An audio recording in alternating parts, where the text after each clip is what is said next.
Hello students, today we are going to see the seventh chapter, packing. Before we read, do you like going on trips? What kind of trips do you enjoy the most? How do you feel about having to pack for a trip? Have you ever discovered on a trip that you have forgotten to pack a few things you were very much in need, or that you can't find them easily? Does this make you angry or does it make you laugh at yourself? Now read this description of how the author and his friends pack. Let us see the story. I said I'd pack. I rather pride myself on my packing is one of those many things that I feel I know more about than any other person living. It surprises me myself sometimes how many such things there are. I impressed the fact upon George and Harris and told them they had better leave the whole matter entirely to me. They fell into the suggestion with a readiness that they had something uncanny about it. George spread himself over the easy chair and Harris cocked his legs on the table. Uncanny is strange or weird. So here we are going to see about the three friends. They planned to go out on a trip and they wanted to go on a holiday. And here the three friends are George, Harris, and Jerome. Jerome was very proud of his packing, so he offered to do the packing task, on which other two friends agreed. Both friends relaxed, but the narrator's intention was different. According to him, both would do packing task under his direction. This was hardly what I intended. What I had meant, of course, was that I should boss the job and that Harris and George should potter about under my direction. I pushing them aside every now and then with, "Oh, you here, let me do it." There you are, simple enough, really teaching them. As you might say, they're taking it away. They're taking it in the way they did irritated me. There is nothing does irritate me more than seeing other people sitting about doing nothing when I am working. So here narrator hated other people when they are relaxing while he was working. He wanted George and Harris to do the packing work under his observation, under his direction, but here the thing was quite different. I lived with a man once who used to make me mad that way. He would loll on the sofa and watch me doing things by the hour together. Loll on the sofa is leaning in a relaxed manner. And here he said it did him real good to look at me messing about. Messing about means to waste time. Now I am not like that. I can still sit still and see another man slaving and working. I want to get up and superintendent. Superintendent to supervise. Sit still means to sit without doing work. And walk round with my hands in my pockets and tell him what to do. It is my energetic nature and I can't help it. Writer was supposed to supervise the things being done by the others. Here, instead of that scene, what had happened? Both the friends, they were lolling on the sofa and writer was doing the work. However, I did not say anything, but started the packing. It seemed a longer job than I had thought it was. I was going to be, but I got the bag finished at last and I sat on it and strapped it. So here the narrator he started packing the bag, packing and very soon he finished it also. "Ain't you going to put the boots in?" said Harris. So one of his friend asked him, the narrator, that he had put the boots in the package. Still he has not. And then narrator here he found that he just forgot to pack his shoes. He opened the bag, put the boots inside the bag and packed the boots. When he was going to close his bag, a horrible idea came to his mind that again when he just kept the boots inside, right, without saying a word, without uttering a word. He could have said a word until he had got back shut and strapped, of course. George was laughing, one of those irritating and senseless laugh, and then they made him wild. Wild means anger. He opened the bag, packed the boots, and then, just as he was going to close, again he got a horrible idea that had I packed my toothbrush, I don't know how it is, but I never do whether I have packed my toothbrush. So now that horrible idea came to his mind that he packed his toothbrush. He turned everything. Now he opened the bag and then he started searching.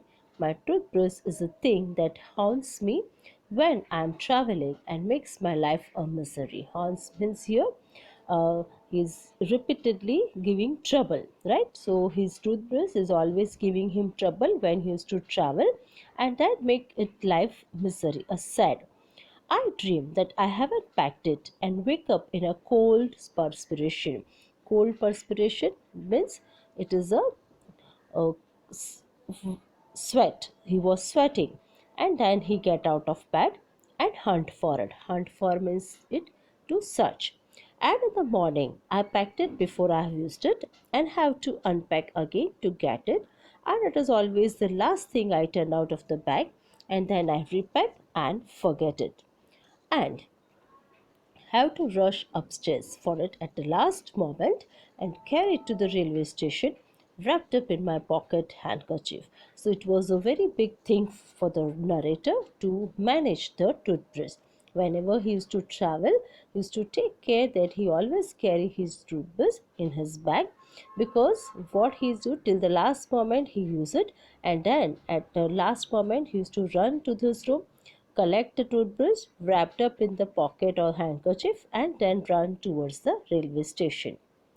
Of course, I had to turn every mortal thing out now, and of course, I could not find it.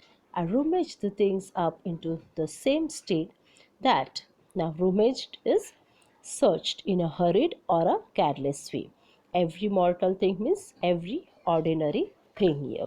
So, writer, when he was packing his bag, then he realized that he has not packed his toothbrush. So, again, the idea came to his mind that he has to turn everything, and then he has to search for his toothbrush.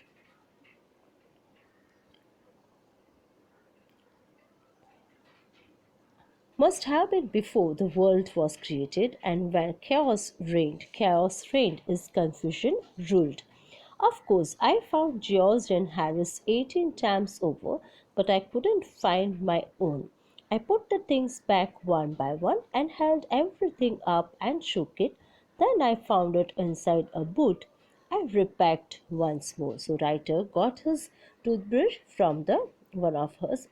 He was when he was searching, he saw the George and Harris's toothbrush 18 times, but he was not able to find out his own. He put the things back one by one, and then he found it inside a boot and packed the thing once more.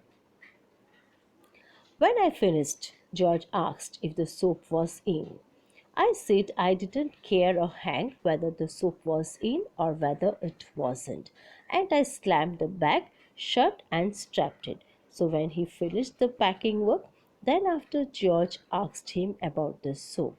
And that particular time, narrator said that he didn't care about the soap whether it was in bag or not, because here when writer he said didn't care a hang, that means showing no concern, right? So here writer was showing no concern or interest whether the soap was inside the bag or outside.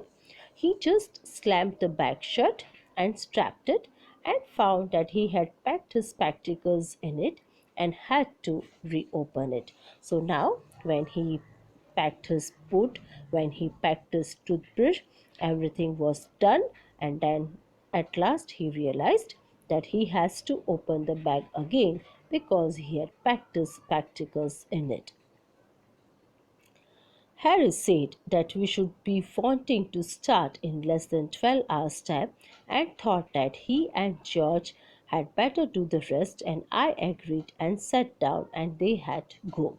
Now here they were going to leave the place within 12 hours, and that is why they need to take rest, and everybody agreed on taking the rest. They began in a light-hearted spirit, evidently intending to show me how to do it. I made no comment. I only waited, with the exception of George.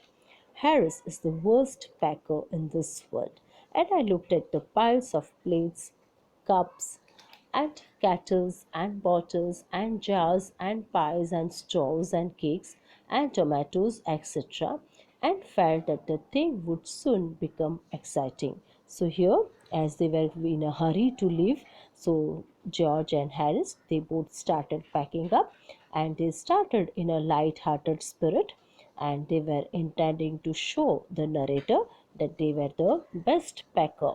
And here the narrator is saying that George is exception, but Harris is the worst packer in this world. And then they started packing up. It did. They started with breaking a cup. That was the first thing they did. They did that just to show you that they could do and to get you interested. Then Harris packed the strawberry jam on top of a tomato and squashed it. And they had to pick out the tomato with a spoon. Squashing means crushing. So, see the thing, how they are packing. First of all, they broke a cup. And then what they did, Harris, he just packed the strawberry jam on top of a tomato, and then tomato, as it is a very soft, it was squashed or it was crushed, and then they have to take the spoon and they collected the tomato from the bag. And then it was George's turn, and he trod on. Trod on means stepped on the butter. I didn't say anything, but I came over and sat on the edge of the table and watched them. Writer, he was just without saying a word. He was standing there near the table and watching the two of them how they are packing, because when they started packing, it was a cheerful nature, showing narrator how to do, and according to narrator, they were worst packer in the world. The narrator could see the piles of plates, cups, and kettles, and bottles, and jars, and pie, and straws, and cakes, and felt that the thing would soon become exciting. Narrator's thinking was right as they started breaking the cup. Harris packed the strawberry jam on top of a tomato and squashed it. George stepped on the butter. So, this is how it was interesting to watch them packing. See the thing, it is in the picture how George stepped on the butter.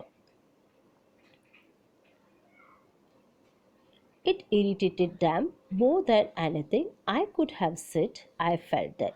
It made them nervous and excited, and they stepped on things and put things behind them, and they couldn't find them when they wanted them.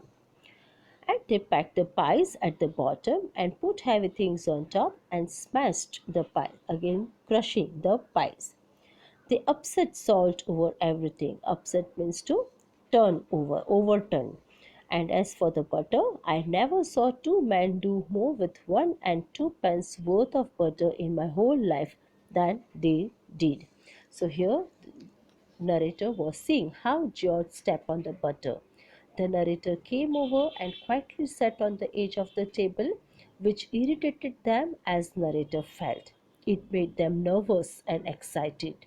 They couldn't find what they want. They packed the pies at the bottom and squashed them by putting heavy things over them. Both of them upset everything. George got the butter off his slipper and tried to put it into kettle, but it wouldn't go in. What was in wouldn't come out. After George had got off his slippers, they tried to put in the skeleton. It wouldn't go in, and then it was wouldn't come in, come or what was in wouldn't come out. They did scrap it out at last and put it down on a chair, and Harris sat on it, and it stuck to him, and they went looking for it all again all over the room. Scrap means drag or pull. So here, Harris, he tried to, George, he tried to take out the butter and he was not able to do that. And then after he was just trying to remove the butter from his slippers, he kept on the chair, and to which Harris sat on it, and the butter was stuck to him. They searched the whole room, but they couldn't find. I'll take my oath. I'll put it down on that chair, said George, staring at that empty seat. I saw you do it myself not a minute ago, said Harris. Then they started round the room again looking for it, and then they met again in the center and stared at one another. Most extraordinary thing I've ever heard of, said George. So mysterious, said Harris. Then George got round at the back of Harris and saw it. Why, it is all the time, he exclaimed indignantly. Here the narrator is saying that both of them, they were searching for the butter in the whole room, but they were not able to see. They were even staring at each other. They were trying to tell each other that they have kept there a minute ago and where it has gone, and they were not able to understand it. And then after they were searching, and at last George got round at the back of Harris, and then he saw it, and they got it off and packed it in the teapot. Where? Cried Harris, spinning round. Stand still, can't you? Roared George, flying after him, and then they got it off, packed it in the teapot. Montmorency, it is the name of a dog. Of course, Montmorency's ambition in life is to get in the way, be sworn at if he can squirm in anywhere where he could particularly not wanted, and be a perfect nuisance. Here, the dog is always waiting for himself to be always in the way of others, right? And that is why to be sworn at means here get scolded. So every time Montmorency, he was particularly wanted to sit in the place where he was not required.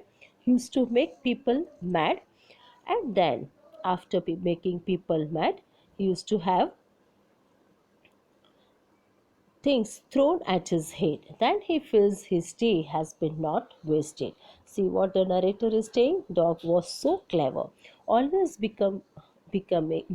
always having that kind of feeling that he used to always come in the middle. He used to sit where he was not required, and then he was making people mad, and then people used to throw the things at his head, and that particular moment Montmorency will feel that his day was not wasted. To get somebody to stumble over him and curse him. Curse means to scold. Stumble means to trip over the halter. Steadily for an hour is his mightiest aim and object, and when he has succeeded in accomplishing this, his conceit becomes quite unbearable. Conceit is your pride.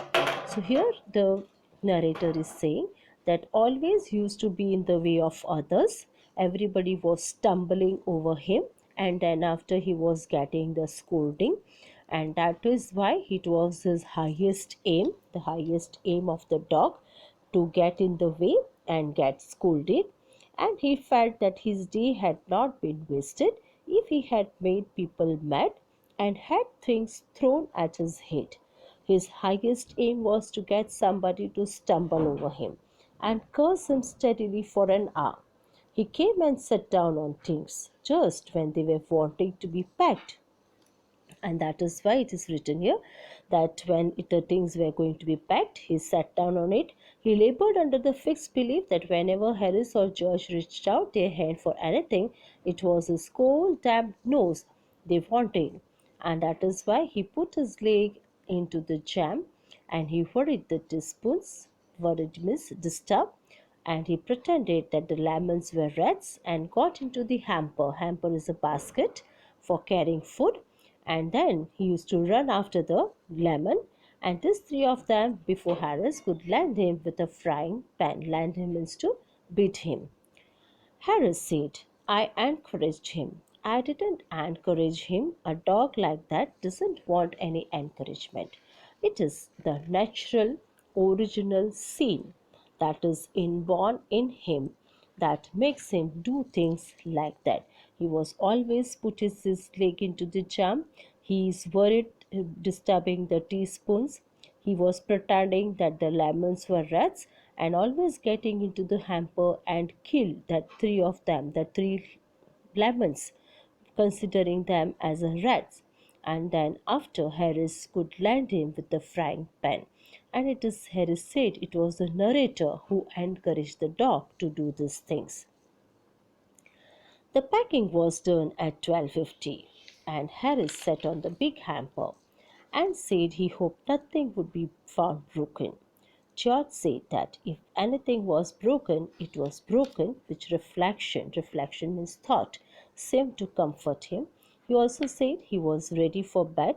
We all were ready for bed. Harris was to sleep with us that night, and we went upstairs. And here the writer and his friends they completed the packing work. Anyhow, they have finished the packing work and now they were ready to go to the bed because the packing was done by 12:50 and Harry said that he hoped nothing would be found broken. And then they decided to go to sleep. We tossed for beds. They tossed for bed here. That means they have just thrown the things for bed, like who will sleep on which side, who will sleep on the bed, that kind of feeling. And they tossed for the bed, and then Harris had to sleep with me, he said. Do you prefer the inside or outside J? J is for Jerome. I said I generally preferred to sleep inside a bed. Harris said it was odd, a little bit odd behavior when he's sleeping inside the bed. George said, what time shall I wake you fellows? Harris said 7. I said no 6. So the writer was saying 6 o'clock and Harris was saying 7 o'clock because writer says he wanted to write some letters. Harris and I had a bit of raw over it. Right now, they started having arguments on it, like what time they have to get up. And then, after it was decided at last, they kept the difference on the side. They agreed and said 6:30 because 6:30 comes between 7 and 6. George made no answer, and we found on going over that he had been asleep for some time. So we placed the bath where he could tumble it on getting out in the morning and went to bed ourselves. So at last they all went to sleep and 6:30 was decided and then after they went to sleep and George asked and when they were sleeping George, when he made no answer, these two friends they thought that he is asleep now, and then they placed a bath where he could tumble it into and getting out in the morning. So when he gets up in the morning, he would fall quickly into that particular bath, and then he would get up in that manner. So to in kind of just teasing or to just have a to just tease him or to have a like to harass him, they just placed a bath under his bed so that as soon as he get up in the morning he will keep his first step into that particular bath and then he could tumble it down and he could fall down. So this is how all three friends managed to pack their baggings. I hope you have understood the chapter. Once again, go through the textbook, read the lesson along with its meaning, and try to understand it. Thank you.